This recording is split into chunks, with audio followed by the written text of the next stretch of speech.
Qué chimba, parceros. Esta es la sección que más amo. Esta es la sección que me toca ponerme el guante para utilizar la tabla y poder rayar en la pantalla. Hoy les traigo una situación bien bacana, una historia bien interesante y vamos a hablar de religión. Para nosotros, la religión en América Latina la hemos percibido de una forma bien diferente, bien distinta. Pero antes de entrar a hablarles de la percepción de América Latina, les voy a resumir en 2 minutos un poquito la religión, ¿cierto? En el capítulo anterior hablábamos sobre Zoroastro, un profeta que de alguna u otra manera fue el primero que propuso las religiones monoteístas, es decir, que se habla de una religión donde solamente se adora y se siguen los mandatos de una deidad, ¿cierto? Una nada más. ¿Por qué? Porque resulta que en China y en Indochina, para ser más precisos, se tenían dioses para todo, ¿cierto? Y en muchos lugares del mundo habían dioses para todo, dioses por aquí, dioses por allá, dioses para todo. Y en algún punto de la historia se dijo, bueno, no, pues no necesitamos tanto dioses y con uno creo que es más que suficiente y ese man es polifuncional. Ese man, mejor dicho, es el todero, se le reza para todo, compadre, y el hombre le va a colaborar. Y resulta que Zoroastro se inventó, o no, se inventó, no, alimentó las bases para las tres religiones más importantes del mundo, el Islam, el judaísmo y el cristianismo, ¿cierto? Y pasa algo muy curioso y quiero que se quede con esto, por favor, en la cabeza. Parce, las religiones tienen una connotación muy difícil de tragar, ¿sí? Muchas religiones hablan de paz, amor, de tranquilidad, de la reunión, pero ninguna de las tres se tolera la una a la otra, ¿cierto? Cuando usted comienza a analizar la historia, usted comienza a ver que muchas de las guerras que han existido a lo largo del tiempo en la humanidad son producidas por el ego, por los huevotes que tiene cada uno de los representantes de esas religiones que no tolera al otro y en el momento en el que se siente amenazado, pues lo mata. Así, sencillo, sin pelo, papá. ¿Por qué? Porque estamos hablando de seres humanos, estamos hablando de personas que están convencidísimas que su versión de la tierra, que su versión del paraíso, que su versión del otro mundo y que su versión de su Dios es superior a la de los demás. Y que por ende, si usted, parcero, no cree en lo que esa persona que lidera en ese momento esa religión, los va a pasar al papayo a los demás. Entonces, eso es algo muy importante que quiero que tengamos en cuenta, ¿cierto? ¿Por qué? Porque todo el tiempo las religiones hablan de amor, de tranquilidad, de unión, de comunión, pero no son capaces de tolerarse los unos a los otros. Y esto no es nuevo, esto no es algo que uno coja y diga, no, compadre, es que definitivamente esto se lo inventaron ahorita en 2024. No, usted voltea a mirar hacia atrás y tenemos todos los rastros históricos para demostrar que las religiones son los precursores más importantes de las guerras más importantes, ¿vale? Después, pasa algo también muy interesante. Ahorita en 2024, usted comienza a observar cómo las religiones han transformado toda su versión de los hechos. Hay algo con lo que yo no he podido y es que muchas de las religiones se basan, narran su historia únicamente de un solo libro, ya sea la Biblia, el Corán, el Tarot, no, ¿cómo se llama el otro? Ay, se me fue el nombre. Los cristianos tienen la Biblia, los judíos tienen se me fue. La Torah, gracias. La Torá y el Corán es de los de las personas seguidores del Islam o musulmanes. Parce, estas personas comienzan a tener como su rastro histórico, ¿cierto? Cada una comienzan a hacer de la una a la otra. Los judíos podrían decirse que son como los primeros, ¿cierto? Después aparece Jesucristo y Jesucristo se encarga de partir la historia de los judíos a la mitad. Entonces, Jesucristo divide el judaísmo en dos partes y en muchas otras partes. O sea, a partir de Cristo, todos los que se fueron por la corriente cristiana sea, aparecen los católicos, los protestantes, los cristianos ortodoxos, católicos ortodoxos. No, parce, aquí me quedo nombrándole la infinidad de religiones que existen a partir de Cristo. Y se quedan los judíos, pero resulta que los judíos también se fracturan y comienzan a aparecer una cantidad de judíos también ortodoxos, unos más locos que los otros, unos más prohibidos, otros más extremos, ¿cierto? Y con unos rituales que en el momento en el que usted los mira dice como, what the fuck, ¿qué le pasa a estos manes? ¿En qué rayos están pensando? Pero pues es la normalidad de ellos, entonces pues nosotros desde acá afuera los vemos de una forma como, wow, ¿cierto? Pero allá adentro para ellos es normal, ¿cierto? Una cosa que me llama mucho la atención es que estos manes tienen un serio problema con el prepucio de los hombres. Lo arrancan a mordiscos, ¿Qué mamada? lo cortan, para ellos es obligatorio hacerse la circuncisión.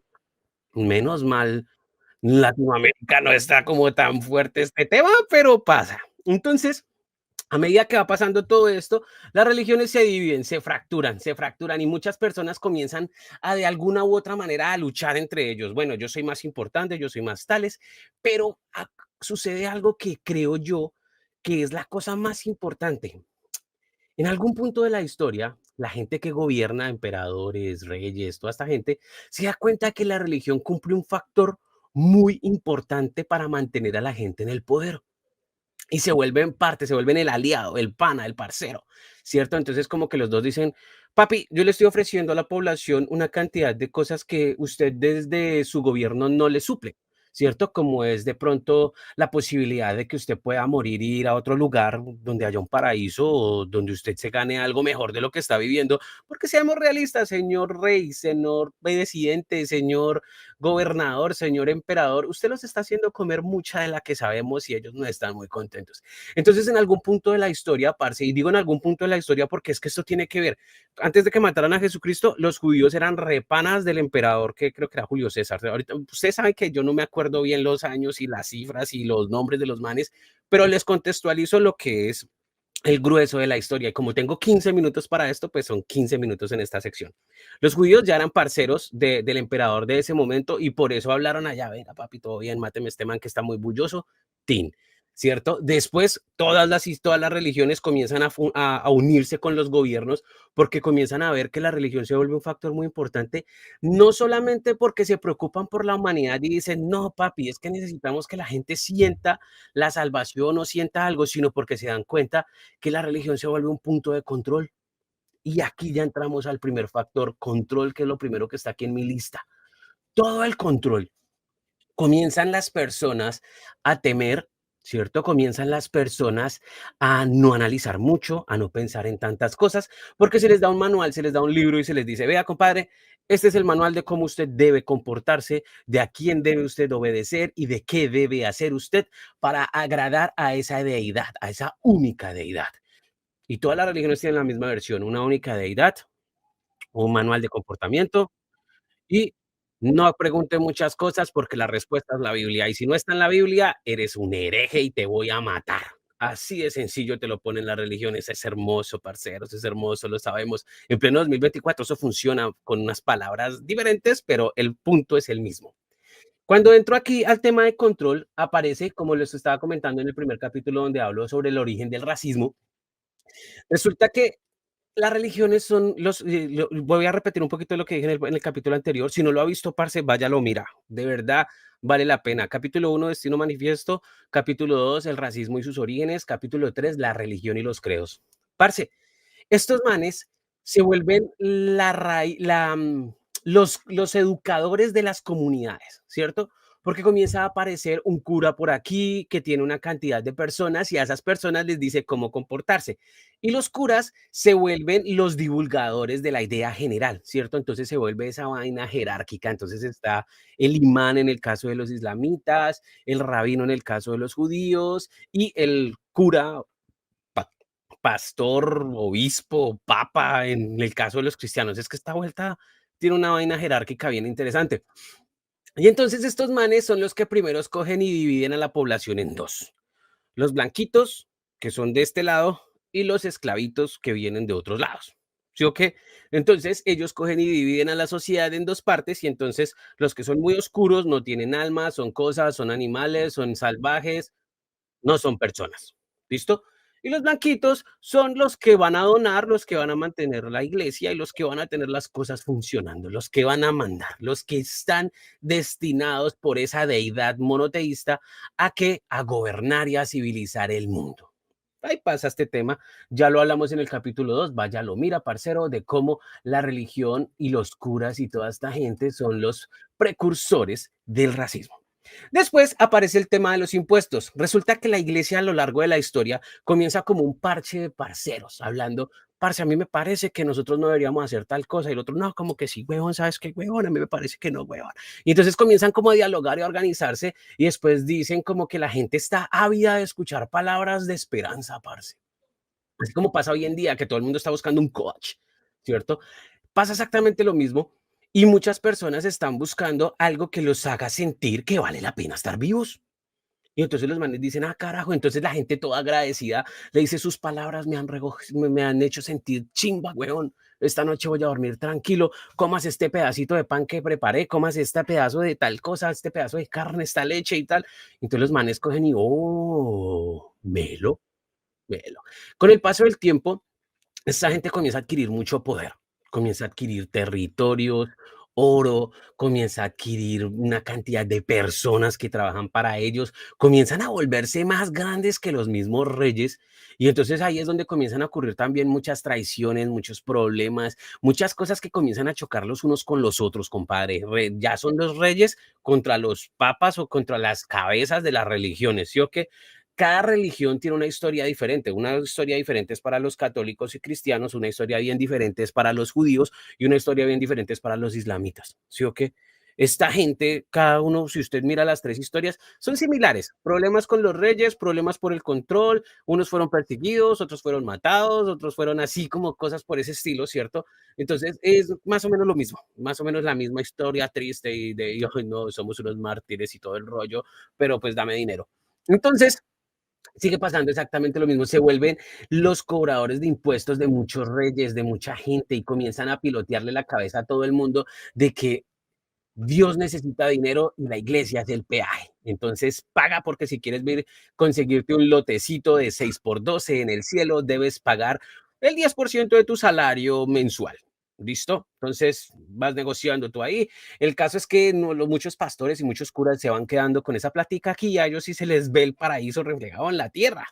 Entonces se vuelve bien interesante. Estos manes comienzan a acumular dinero. Usted comienza a observar la historia desde cualquier punto, desde el punto cero, donde aparece Jesucristo, y la acumulación de dinero es supremamente fuerte, parceros, supremamente fuerte y constante. Pero llegamos hasta este punto. La iglesia tiene tierras, tiene plata y no ha hecho su labor que supuestamente es el fin de ellos, que es acabar la pobreza del mundo y prevenir la discordia entre los pueblos. No lo ha hecho, seamos realistas. La iglesia en este punto 2000 del 2024, ninguna iglesia sirve para nada. Después pasamos al tercer punto, marketing, todo el tema del marketing, papá. Estos manes lo que es marketing y publicidad la tenían clarita, papá, claritica. En el marketing los manes generan el manual del estilo de vida, cómo debes comportarte, cómo debes vestirte, cómo debes actuar, cómo debes hasta apoyar. Ustedes no lo van a creer, pero cuando usted comienza a ver las normas de tener, de hacer el delicioso en el pasado, era muy chistoso, porque era prohibido el cuerpo, parce. O sea, como que el cuerpo era como algo prohibido para los otros, y entonces habían unas pijamas enterizas que tenían solamente una parte destapada en los genitales de las parejas, y solamente podían copular únicamente, supuestamente, ¿no?, para tener bebés, para nada más. Entonces no habían orgasmos, no había placer, no había nada. Pues eso es lo que dice la iglesia, ¿no? Todos sabemos que detrás bambalinas sí había farra común. Entonces ahí estaban pasando muchas cosas bien interesantes, pero lo más loco de esto es ver cómo muchas personas, por el temor a Dios, por el temor de ir al infierno, sí hacían caso. Entonces dejaban de privarse del placer que les generaba su organismo. Entonces los estilos de vida hasta el día de hoy siguen existiendo. Usted hoy todavía ve los judíos ortodoxos cómo le cortan el cabello a las mujeres y las obligan a usar pelucas, por ejemplo, cómo las mujeres judías no pueden trabajar, sino que se dedican a tener hijos y crían y crían y crían y crían, y usted ve familias de un hombre y una mujer y por lo menos 6 bebés, huevón, así caminando, brutal. Y después de esto, parceros, de los estilos de vida, entra la publicidad. Si ustedes voltean a ver, todas esas iglesias majestuosas, llenas de arte, llenas de pinturas, estatuas, van a gloriando el cuerpo blanco, la fortaleza, la vigorosidad, parceros. Estos manes son los dioses de la publicidad. Estos manes eran los mayores financiadores de todas las personas que tenían un mínimo talento, ya fuera musical, escritura, pintura, lo que fuera un mínimo talento, estos manes llegaban allá, venga, yo lo veo a usted como muy proactivo, huevón. ¿Sabes qué, huevón? Toma esta platica y quiero que me hagas una cosita bien bonita para mi casita. Así que entonces hicieron la Basílica de San Pedro, que es así hermosa, brutal, ¿cierto? Hicieron el Taj Mahal, por ejemplo, aunque el Taj Mahal es más como una tumba, pero también fue basada, pues obviamente en las religiones y todo el rollo. Pero, parce, este tipo de cosas demuestran que estos manes estaban empeñados en la publicidad. ¿Por qué? porque estos manes demostraban su poderío, demostraban la sorpresa, porque pues si usted se pone a analizar una persona de a pie campesina, va a una iglesia de esas, papi, pues en ese tiempo va a haber una cosa absurda, va a decir: "Ush, compadre, ¿esto qué es? Esta vaina tan preciosa que es". Entonces, ahí es donde se vuelve importante el tema de la publicidad y cómo la imagen y cómo los sonidos comienzan a volverse un factor importantísimo para llegarle a la mente a las personas. Esto es algo muy bacano de analizar, parcero. Créame que esto tiene mucha, mucha cosa. Debido a toda esa publicidad, estos manes se encargan de la adoctrinación, que es el cuarto, el quinto punto que tengo acá. La adoctrinación es un tema bien sencillo, ¿cierto? Y lo delegan a las familias. Eso es lo más interesante, que cogen a un adulto, ¿sí o qué? Y le dicen: "Compadre, usted tiene que comportarse de esta y esta y esta y manera. Y si usted tiene un hijo, usted tiene que enseñarle a su hijo que ese es el comportamiento que se debe seguir para agradar a Dios", ¿cierto? Y ahí comienza la adoctrinación. Y la adoctrinación es por todo el tiempo, parce. Yo vengo de una familia testiga de Jehová y yo me acuerdo desde niño que llegaba, nosotros le decíamos la hermanita, ¿cierto? Ellos se hablan de hermanos. Parce, el adoctrinamiento llega al niño, ¿cierto? Y lo recibe una hermanita, un adulto, y entonces le generan libros adecuados para los niños. Entonces le cuentan la historia de David como un héroe, weón. Entonces sale David con su onda y tal, y pum, su rocazo a Goliat, parce, y lo muestran como un cómic de Marvel, pero versión, pues, basada en Jesucristo, ¿sí o qué?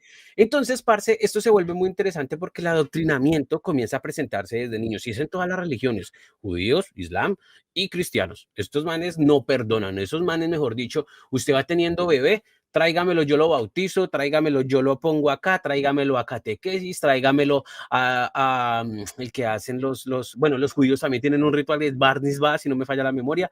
Entonces, cada uno tiene sus rituales para que la gente no se salga de ese sendero, ¿sí o qué? Entonces ahí es donde viene la palabra pastor, ¿no? Y todos son ovejas y todos están siendo guiados.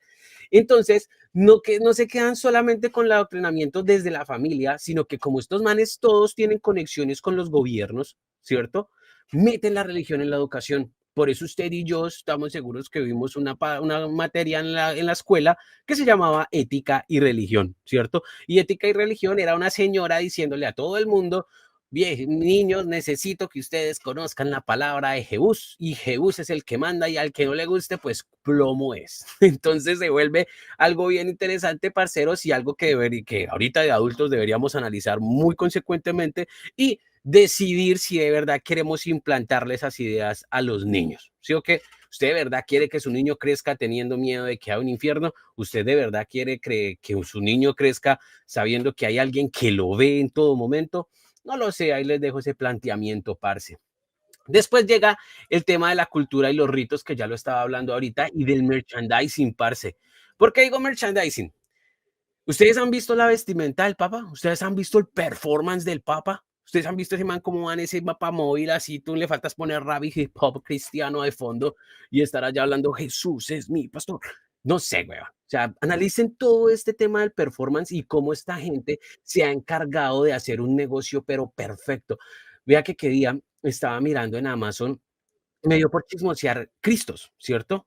Y usted encuentra Cristos en dijes, en estatuas, en pinturas, Cristos en plata, en oro, en diamantes, en esmeraldas, y hay mucha gente que compra esto. Hay muchísima gente que compra esto. Y no solamente estos manes fueron tan buenos en el merchandising que le hicieron merchandising a cada uno de sus santos. Entonces, por eso usted ve la Virgen de Guadalupe, la Virgen María, el santo caído de la montaña de Chiquinquirá, el santo del Monserrate, el santo de la montaña de San Paleste, o sea, papi, pues lo que hay es merchandising y todo lo es más, venden el agua bendita en botellas, usted la puede pedir por Amazon y le llega el agua bendita, es que es irónico, le llega el agua bendita del Papa, weón, del Papa, y usted puede coger a su mujer y pórtese bien, carichín. O usted coge a su marido y deje de beber tanto, compadre. Y esto es algo que uno coge y dice, qué loco. O sea, esto es absurdo que este tipo de cosas sean las cosas que gobiernen el mundo y que gobiernen sus miedos y sus temores.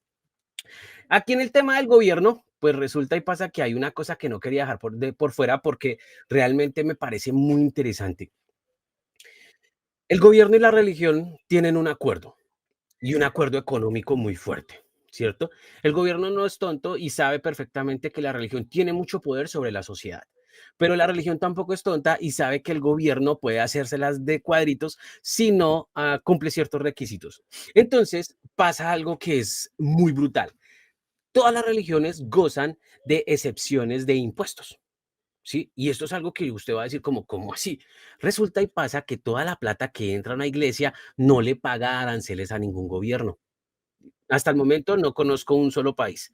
Estados Unidos no lo hace, Inglaterra no lo hace. De pronto creo que sí, creo Suecia y otros países europeos sí cogen a las iglesias y les dicen, bueno, usted va a tener una iglesia, pues entonces una parte de su dinero se va para tal lado, pero pues seamos realistas, no hay como uno, usted no le dan una factura por donación en una iglesia, usted no coge y mete 10.000 pesos y entonces el pastor allá coge su recibito, el tip es gratis, papi, la propina es voluntaria.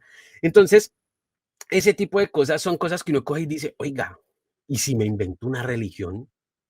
¿Y si me armo una iglesia y toda esa plata que me entre a mí la invierto de verdad en la sociedad? Porque la cláusula, ¿cierto? El trato que tiene gobierno-religión es que el gobierno no le cobra a las religiones y a las iglesias impuestos porque se supone que ellos hacen una labor altruista. ¿Qué quiere decir?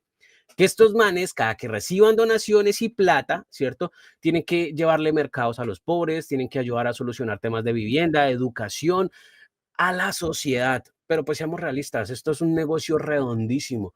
Si yo tengo toda esa plata y me voy para un pueblo pobre y le digo a la gente, es que su Dios, mi Dios, papi, mi Dios le puso el plato de comida de hoy en día aquí en su mesa, pues usted va a decir, qué Dios tan chimba, weón, ¿dónde firmo parche? Yo quiero seguir ese man también. ¿En qué Instagram está ese man? ¿Ves? Entonces, ese tipo de cosas son las cosas que uno coge y dice, claro, es perfecto, es un negocio redondo, porque así mismo, como quito, como presiono, también doy, pero cuando doy usted tiene la necesidad, entonces va a creer más en mí. Parceros, cosas bien interesantes. Después, ya para finalizar, entra la parte del culto y cómo el cine, la música, las investigaciones, todo, parce. Todas estas cosas hoy en día están vinculadas a la religión. Que día hablaba con una amiga y hablábamos sobre las películas de terror. Ella decía, no, no me gustan las películas de terror. Y yo le decía, ¿por qué no? Me dan susto, no sé qué. Y ella me dice, además, las películas de terror son muy religiosas. Y yo, ¿cómo así? Y me dice, sí, es que todas las películas de terror giran alrededor de la idea de que existe el infierno, de que existe un más allá y el más allá es peligroso, es horrible, es feo y me puede pasar algo muy malo. Entonces, resulta y pasa que yo no lo había visto desde esa perspectiva y dije, wow, tienes toda la razón. No había caído en cuenta que cuando vemos una película de terror, le estamos abriendo la puerta a ese tipo de objetivos, a ese tipo de ideas mentales, en donde cualquier cosa que tenga que ver con el más allá, con la estratosfera de la imaginación y de la mente, puede ser peligroso. Y es una idea que ha permitido que cualquier culto diferente al católico se vea como algo malo, dañino, peligroso y que puede ser parte de las sombras y del mal. Por ende, el cristianismo tiene la batuta por todo lado. En la música, para nadie es un secreto que hoy en día hay reggaetón cristiano, rock cristiano, metal cristiano, rancheras cristianas, todo cristiano, ¿sí? Entonces, pues imagínense ustedes el culto de un reggaetón cristiano allá, choqueando parceros a punta de esto. Las investigaciones. Para nadie tampoco es un secreto, parce, que muchas de las versiones de todo lo que ha pasado alrededor del mundo son contadas por un obispo, por algún cura rebelde, entre comillas, que le dijo a su papá, no, yo voy a ir a investigar a Sudamérica y voy a traer. Y entonces hay botánicos, hay biólogos, hay una cantidad de personas que giran alrededor de la religión que hacen y dan sus informes y todo el rollo, pero pues seamos realistas, esa vaina está maquillada, ¿sí? Además, tengamos en cuenta un factor muy importante. Las religiones tienen en su haber, porque digo las tres, tienen bibliotecas prohibidas donde hay muchas cosas que nunca han sido divulgadas porque atentan contra su majestuosa empresa. Entonces, ¿son encargados de decirnos qué creer y qué no creer? Sí, sí, totalmente. Si no, la Biblioteca del Vaticano sería una biblioteca abierta y yo podría ir y buscar alguna cosa. Pero claro que la excusa de ellos es, no, es que son libros muy viejos y se dañan. Papi, estamos en 2024, digitalice esa chimba y déjenos ver qué dice ahí. No, es mucha plata y no tenemos tanto dinero.